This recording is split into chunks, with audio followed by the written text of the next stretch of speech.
jornada de hoy tenemos aquí en la mesa de 8M a Jimena Pardo, que es la presidenta del Banco de Previsión Social. En la jornada de ayer, ¿cómo le va? Bienvenida. ¿Cómo estamos? Buen día. Se dio una conferencia de prensa con datos que me imagino que preocupan a parte de las autoridades, porque hay 58.000 trámites en espera en el BPS.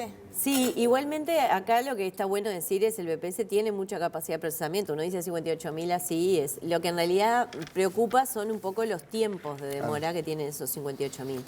Y acá aclarar que en realidad la idea es identificar la situación, pero un poco poner acento en las medidas que uno va a tomar para salir de esto. Porque acá lo que importa es no lo que tenemos, sino la responsabilidad de cómo vamos a salir. Sin duda. Que obviamente... Me imagino que a muchos, por ejemplo, que ya están en la edad de jubilación, que comenzaron el trámite, que ya no trabaja más esperando la ansiada jubilación, no tengan que esperar 200 días. Bueno, el tema es justamente, estamos hablando de trámites prestacionales, o sea, relacionados con jubilaciones, pensiones, subsidios. O sea, el BPS tiene otra serie de trámites, lo que tiene que ver, por ejemplo, la parte de recaudación, eso es más ágil y otro tipo de trámites. Estos son los que más preocupan también porque en realidad hay trámites asociados que suelen ser bastante costosos, digamos, en tiempo, como por ejemplo el reconocimiento de años de trabajo anteriores al 96. Entonces, son 58.000 expedientes a mayo en stock, digamos, ¿no? Bien. De esos, el 32% tiene una antigüedad de más de un año y menos del 24% tiene 90 días o menos.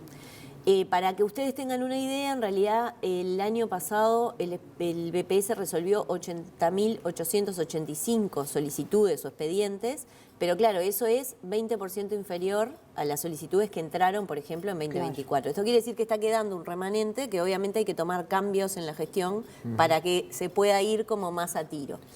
Entonces, acá estamos trabajando en dos niveles.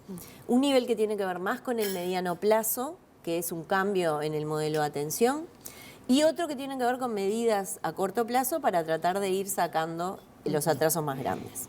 Las medidas de corto plazo se relacionan sobre todo con temas más sensibles que se identificaron, por ejemplo, lo que es la determinación de la incapacidad, que tiene que ver con trámites, por ejemplo, de jubilación por incapacidad, subsidio transitorio por incapacidad parcial. Entonces, en estos casos se contrataron 12 médicos más, bajo el régimen de arrendamiento de obra, a los efectos de acelerar lo que es la junta médica, sobre todo la junta médica, que es personas que solo tienen BPS y no tienen AFAP, porque esas se integran de otra manera. Y también se simplificó el trámite, no el control, porque a veces el tema que las etapas del trámite uno piensa que suman controles, en realidad a veces lo que hace es redundar cosas, pero no controles. Entonces allí esto se replicó de otro procedimiento de valoración de incapacidad que se había hecho para pensión por invalidez y dio buenos resultados, entonces estamos tratando de aplicarlo también en este caso. Perdón, para las personas... pero la agilidad, digamos, del trámite, ¿está exclusivamente pensado para ese punto, lo que está vinculado con la incapacidad, o para todos, teniendo en cuenta que a veces es un trámite muy burocrático que demora mucho tiempo por cuestiones que ustedes lo decían ayer mismo, son trámites que a veces son redundantes? Nosotros tenemos como objetivo para todo el quinquenio justamente simplificar los trámites. Entonces estamos trabajando en todos los niveles. Estos son los más rápidos, los que estamos identificando como medidas de corto plazo. Después, para lo que es jubilación común que tú decías, dos tipos de cosas. Ahora lo que ocurría era que todos los expedientes de jubilación entraban como un estudio más profundo de un grupo de funcionarios que tienen como esa formación de resolución del expediente. Lo que nosotros vamos a hacer ahora es discriminar y las personas que vienen, que no están en actividad hoy y que ya tienen los requisitos de años de trabajo y de edad, se les va a hacer un trámite más rápido. E incluso aquellas que después te dicen, bueno, no, pero yo tengo más años para agregar, bueno, empezarle a hacer una liquidación y eventualmente si después surge el reconocimiento de años de trabajo que hay que agregar años, reliquidárselo después. Bien, pero ¿cuánto más rápido? Bueno, eso es lo que no sabemos. En principio esperamos que sea más rápido. Esos son los cambios que identificamos que van a acelerar. ¿Cuánto? No sabemos. Porque, de nuevo, estas cosas se van a empezar a aplicar la mayoría a partir de julio y de agosto para los trámites nuevos. ¿Qué vamos a hacer con los que están como más atrasados del stock? Estamos formando probablemente hacia agosto grupos como especializados, digamos, de alto rendimiento, que estudien los expedientes más rápido y que tengan asociado a su vez un call center, o sea, una forma de comunicarse con las personas, de forma de que ellas sepan en qué está su trámite. Porque lo que nos está ocurriendo hoy es que en realidad hay muchas personas consultando por diferentes canales que a veces no son los adecuados, a ver en qué está su trámite, eso genera mucha confusión. Después, obviamente, después tenemos otra simplificación, que esto me gusta destacarlo, porque en realidad esta simplificación se puede hacer gracias a que en el periodo anterior, que hubo cosas complicadas, pero también hubo cosas buenas, se desarrolló un aplicativo para calcular una jubilación estimada de las personas. Entonces, usando ese aplicativo, que de nuevo ya estaba desarrollado, no lo desarrollamos nosotros, vamos a simplificar lo que es el trámite de las personas, que en realidad sí tienen los requisitos, o están cerca de tener los requisitos, de repente tienen 2 años, tienen 58 y no 60, pero no quieren jubilarse ahora, lo que quieren es saber cuánto cobrarían. Y eso el BPS tradicionalmente le llama jubilación sin cese, es un poco un cuello de botella que tiene. Entonces la idea ahora es, de nuevo, para las nuevas solicitudes a partir de agosto y en un plan piloto para aplicar en Montevideo y en algunos otros áreas del interior, decir, bueno, ¿tú querés jubilarte? No. Quiero saber cuánto cobraría. Bueno, venís por acá y te doy esta estimación de tu jubilación. El día que efectivamente la persona ahí ve y dice, ah, no, con esto no, me quedo un poco más. El día que efectivamente se quiere jubilar, viene y hace la solicitud. Y eso despeja bastantes recursos para justamente atender las personas que de repente están sin actividad y se quieren jubilar. Porque todo se da por el mismo canal. Exactamente. Bien, respecto a la situación actual que tenemos, ¿cómo fue que se dieron cuenta? ¿Fue algo que estuvo en el proceso de transición, que se informó? ¿Qué cosas estuvieron arriba de la mesa? ¿Qué cosas no tuvieron arriba de la mesa y se enteraron cuando asumieron en el BPS? Y también pensando en cuál es la situación del BPS, teniendo en cuenta que también hay una situación macro bastante delicada desde el punto de vista de las finanzas y de la economía. No, bueno, a ver, discriminemos. La situación del BPS desde el punto de vista de las finanzas tiene mucho que ver con leyes que se hacen, digamos, a nivel nacional. O sea, el BPS tiene la parte de aportes para las jubilaciones y pensiones y tiene sus egresos, pero obviamente lo que falta tiene asistencia o impuestos afectados o asistencia de rentas generales. Y a su vez el BPS administra muchos otros programas que tienen que ver con asignaciones familiares, prestaciones activos como el subsidio por desempleo, todo eso tiene financiaciones de otra, digamos, o de rentas generales o de otro tipo de leyes. Entonces, la situación financiera del BPS, que obviamente viene a través de los estados financieros del BPS, en realidad tiene que ver con el sistema de protección social que resuelve la ciudadanía a través del Parlamento. Sí. Entonces, cuando hablamos del sistema, la salud financiera del BPS, en realidad es la salud financiera, por ejemplo, del sistema de jubilaciones y pensiones o de otro programa. Eso, digamos, está en los niveles que más o menos a raíz de toda la conversación sobre la reforma se había visto. Lo que estamos viendo es la necesidad, y por eso se va a iniciar un nuevo proceso de diálogo, la necesidad de equilibrar las dimensiones, digamos, lo que tiene que ver con la sustentabilidad financiera, pero también lo que es la cobertura, o sea, cuántas personas atiende y eventualmente los montos que se les pagan, especialmente a personas que tienen situaciones complejas. Eso, digamos, me parece que corre por un carril de cambios, eventuales cambios legales. Lo que tiene que ver con la situación esta, sí estaba en un informe que nosotros pedimos de transición, tenía que ver, o es un diagnóstico que nosotros hacemos, que probablemente hubiera otra perspectiva antes, en relación a cómo se aplicó un cambio en el modelo de atención. También es cierto que en realidad la perspectiva histórica que tuvo siempre BPS era mirar los tiempos del trámite, pero en particular poniendo foco en la liquidación de la prestación una vez que el tema se había saldado. Nosotros ahora en realidad estamos como mirando con otra óptica, es como un poco un cambio de perspectiva, no tiene que ver con algo, no se había hecho, digamos, antes, no en el periodo pasado, sino en general. También recordemos que la historia laboral es del 96 y por más que ya pasaron muchos años, a veces nosotros para hacer estos procesos necesitamos datos de los sistemas y a veces hay que esperar a que estén maduros. Entonces, un poco la óptica nuestra es algo que nosotros veníamos con esa cabeza de decir, miremos todo el tiempo del trámite, desde que la persona se agenda hasta que culmina. Entonces, era una información que sí que estaba, pero también puede ser una óptica desde la cual uno la mira. Y también, de nuevo, poniendo foco en que en realidad nosotros estamos usando cosas que se desarrollaron en el periodo pasado, como este aplicativo de mi jubilación. O sea, los modelos, este modelo para nosotros no es adecuado, hay que cambiarlo. Pero sí es cierto que uno no es que tira todo a la basura, o sea, uno en general tiene cosas en las que se apoya, que se desarrollaron en los periodos anteriores, y cosas que trata de hacer mejor en base a los diagnósticos que uno tiene. Otra cosa que nosotros, por ejemplo, hemos detectado, que esto puede ser una diferencia de visión o de enfoque, se trataba, por ejemplo, antes de decir, bueno, fortifiquemos o hagamos que las personas hagan más trámites online, ¿no? O sea, y entonces que desarrolle lo que se llama el usuario persona. Claro. Esto a veces para las personas de mayor edad, sobre todo en el interior del país, es más complicado.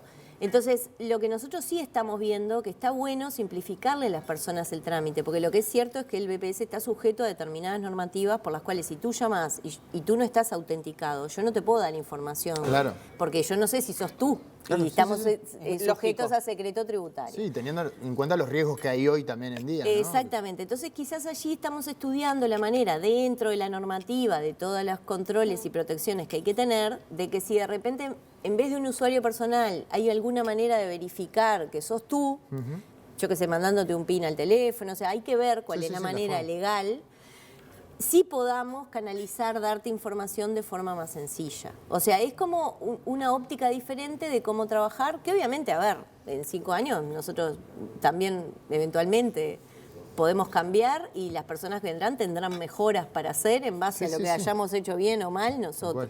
¿Cómo está la situación de las prestaciones extraordinarias? ¿Cómo son los tiempos de espera también? Le llamamos prestaciones extraordinarias a...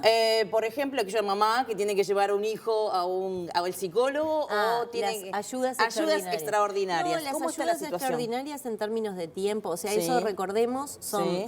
prestaciones que están a cargo del BPS y que tienen que ver con ayudar a determinadas situaciones de desarrollo cognitivo o de discapacidad. Por ejemplo, niños que tienen que recibir asistencia para psicopedagoga, psicomotricista. Eso en general tiene un trámite bastante aceitado, se cubre la concurrencia al instituto, eventualmente hay también prestaciones de quinoterapia para determinado tipo de discapacidades y eventualmente en algunos casos los boletos o el traslado.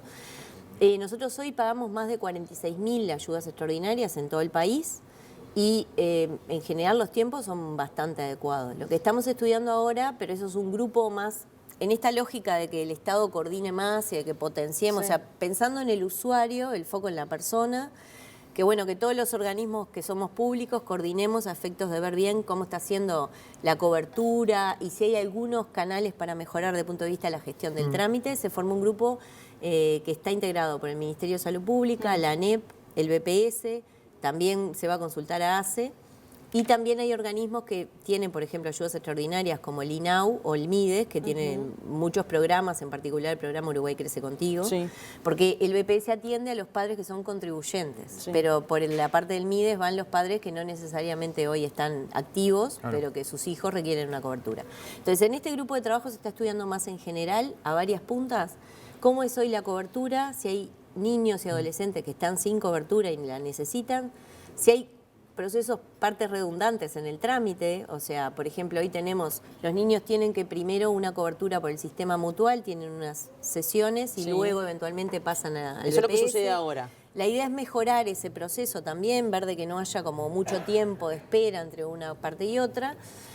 Y también ahí lo otro que es importante es que el Ministerio de Salud Pública y otros organismos tienen potencial de poder hacer hoy un mejor control del impacto de ese tipo de ayuda extraordinaria, ¿sí? O sea, evaluaciones de los centros que dan estas ayudas que tienen que ver más con el impacto sobre los niños, cómo es la mejora. Pero los centros hacen evaluaciones. Los centros, sí, pero la idea es que se haga también de parte del Estado, ¿sí? Hoy se hacen algunas, pero tenemos que mejorar en eso, porque nosotros, por ejemplo, renovarlas precisás la evaluación del centro. Sí, por ejemplo, para los que son del programa de MIDES, sí, para renovarla se precisa, pero no necesariamente. La evaluación del centro se hace siempre. Lo que es importante acá es ver que de los organismos que financiamos, digamos, esto también se haga una evaluación.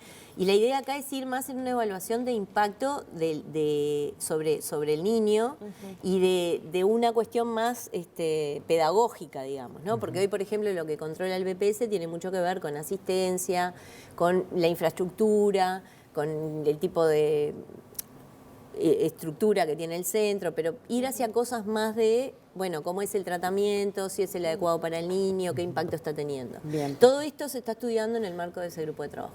Bien. Viviendas para pasivos. ¿En qué está el BPS? Porque es un reclamo que se viene cada vez que recibimos cambio de gobierno. La vivienda para los pasivos es fundamental. ¿En qué está la situación? Sí, nosotros acabamos de reinstalar una comisión honoraria consultiva de vivienda donde está el Ministerio de Vivienda, BPS y la ONASPU. El Ministerio de Vivienda es de quien sale el presupuesto, tanto para la construcción como para eventualmente el subsidio por alquiler. El BPS es quien estudia al pasivo que se inscribe al programa de soluciones habitacionales y dice es beneficiario o no.